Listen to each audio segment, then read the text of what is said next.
Today on the Perception and Action podcast, is it better to practice a skill with an unpredictable yet limited number of options, or separately rehearsing each of those options in isolation? An example of task simplification versus decomposition and how they relate to functional variability. So it's time for a call to action.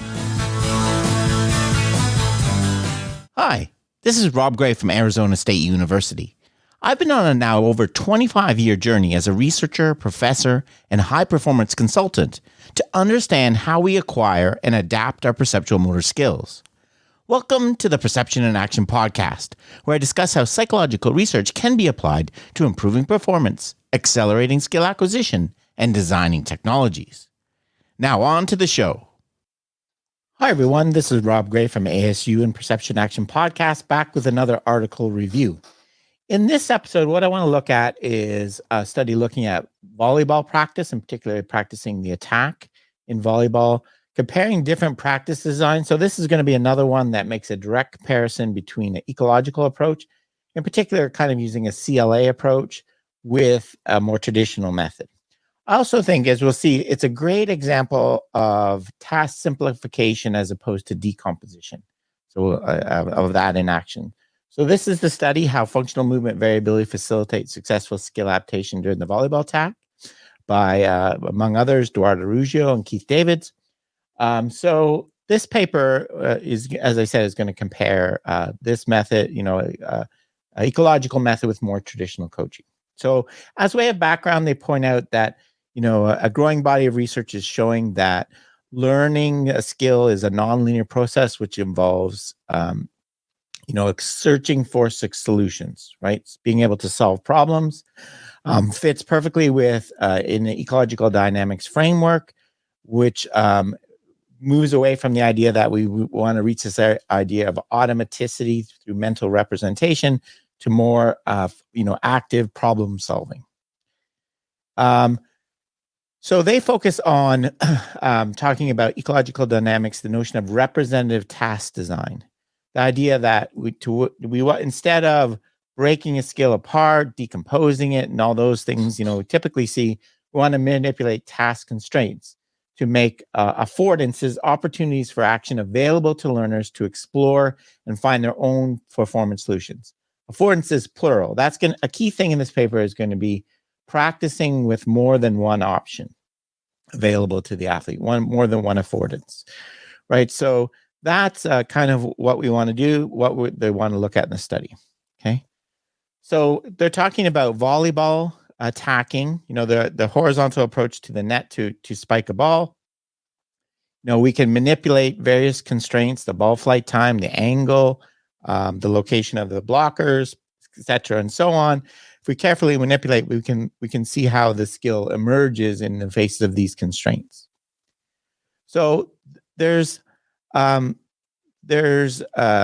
what they're going to do in the present study. As they mentioned, there's a growing despite the support for this approach, CLA, there's only a limited number, although a fair number of studies that have looked at the CLA versus traditional approaches in terms of performance outcomes. So they're going to compare traditional decomposed block practice and training on attacking with a CLA approach and a higher variability approach, okay? They're also, the interesting part of this paper, they're going to look at kind of how the variables that explain successful performance, whether you hit it in or not. And they're going to look at how those emerge based on practice. So I think we're getting into a lot of people complain about in the ecological. What's the process? What changes as you use a constraint? So they're starting to get a little bit into that. I think that's a good advance. Okay, so that's the basic questions they want to answer. So what they're going to use, they had male volleyball players. They had 12, so relatively small sample size on the Portuguese international team, randomly assigned to either a traditional group or a CLA group. They practiced for 6 weeks, twice a week. They took three types of observation, three types of blocks, opposition, and angles. The situations are typically in volleyball, they're called line coverage, diagonal coverage, or open block, right? So there are three things, right? So they're shown. Let's see if I have the picture here. this. Here we go. So they're starting from different positions, coming to the net from angle, farther away. Sometimes there's a blocker there, sometimes they're not. In the traditional approach, right, we practice these in isolation. So we're going to do several repeats of hitting with no blocker there, right? Or several repeats and coming from an angle, kind of block practice, repeat it over and over. What they're going to do, that's the traditional approach group in the study. What they're going to do in the CLA is they're going to interleave these. They're going to randomly pick one of these that you're going to do. So it's kind of random practice, right?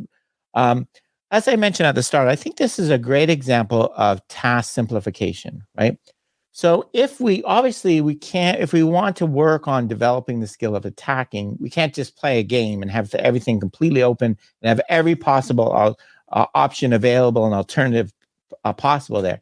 We want to somehow constrain it. We want to somehow make it easier for the learner, right? So I think this is a great example. What they've done is taken 3 different options, right?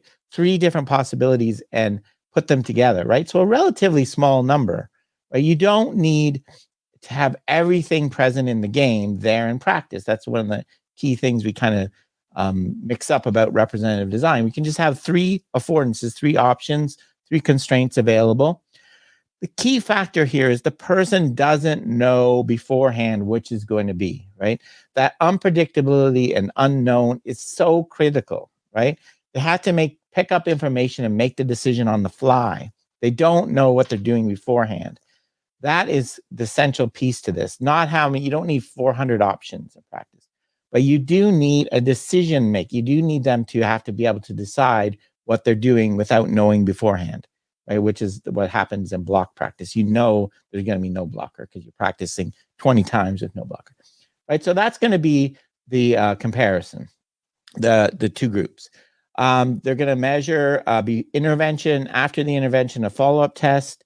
They're going to look at performance in a kind of representative serve reception set sequence.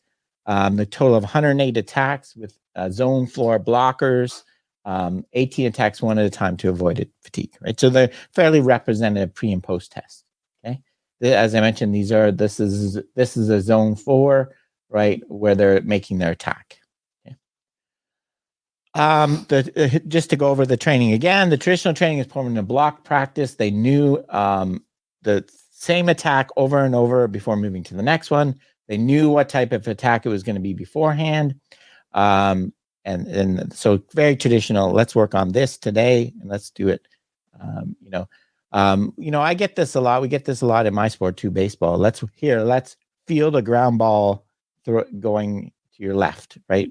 We do that over and over again. Or let's field a bouncing ball and throw it to first, right? Very predictable. They know what's happening. Part of the reason I recognize is practicality, right? It takes time and more space and options to set up interleave those 3 different options.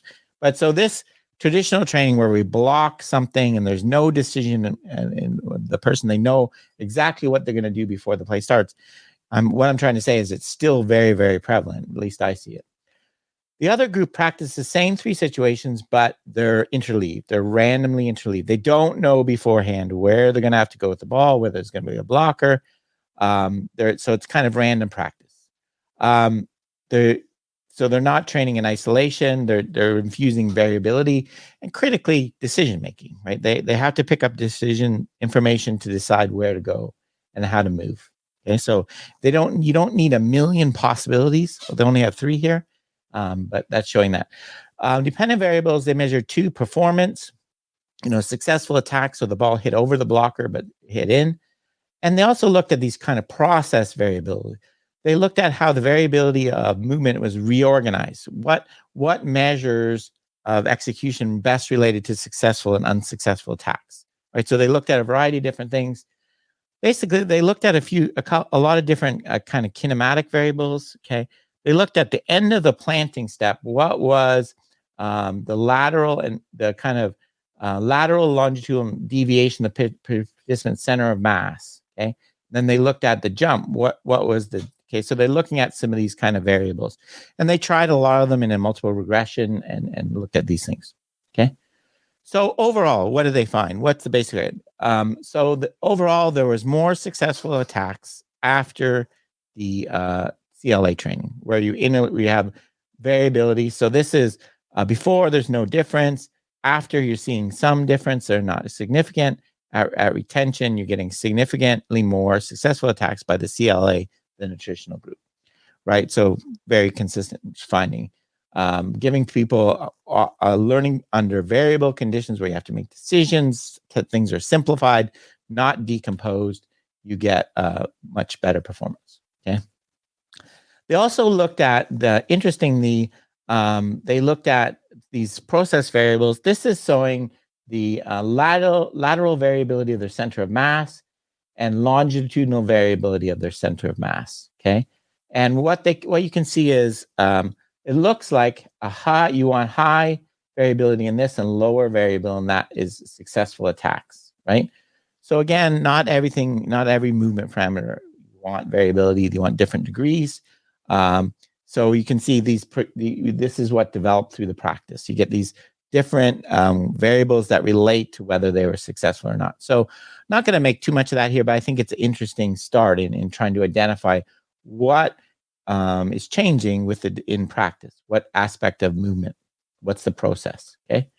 So 2 variables that predicted successful performance: lateral deviation and percent of mass, longitudinal deviation of center of mass, okay, at ball contact, okay, at the end of the planting step, okay? So some interesting variables identified, okay? So overall, they suggest that task manipulation implemented for the CL group provided more representative training context, supporting athletes' exploratory action guided by available information. Ecological approach there. When you don't know what's going to happen, you have to learn to pick up information and couple it to your movement, okay? Task variable unknown, a limit. So critically, again, this is what I meant by the example of a task simplification. Unknown, but yet limited actions, right? So a good task simplification, giving a small number of actions the athlete doesn't know ahead of time what they're going to have to do. So that kind of addresses a bit the practicality problem I talked about, right? You don't need a full team, a full defense, right, playing against you where the ball could go anywhere. You don't have to practice that way, okay? So we want these but critically, the unknown unpredictability is so essential, the decision-making component, okay? So again, here's this point again. Important aspect of the task was to limit the number of blocking apps. By doing so, it provides simplification rather than decomposition of the task, maintaining relevant information in the performance context of the participant, right? So having the affordances there, having this decision-making component is really, really critical, even if the decisions are not that many, right? So I think it's a really good example, as I said, of using task simplification, keeping the task intact, keeping the whole thing intact, just limiting the number of possibilities. That's another way we can do task simplification. Present studies align with previous research indicating inducing constrained variability in practice designs, allows volleyball to explore the system degeneracy, promoting effective goal achievement.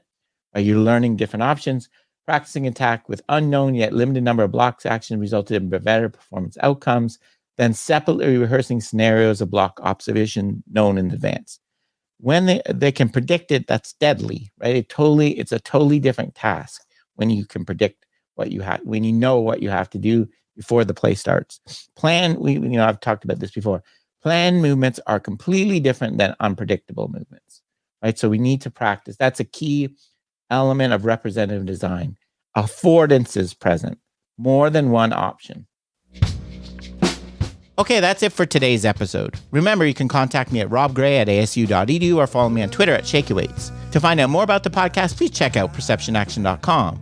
Finally, to support the podcast and receive bonus materials, including a monthly coaches meetup, please head over to patreon.com/perceptionaction. This is Rob Gray from ASU. Cheers for now, and keep them coupled.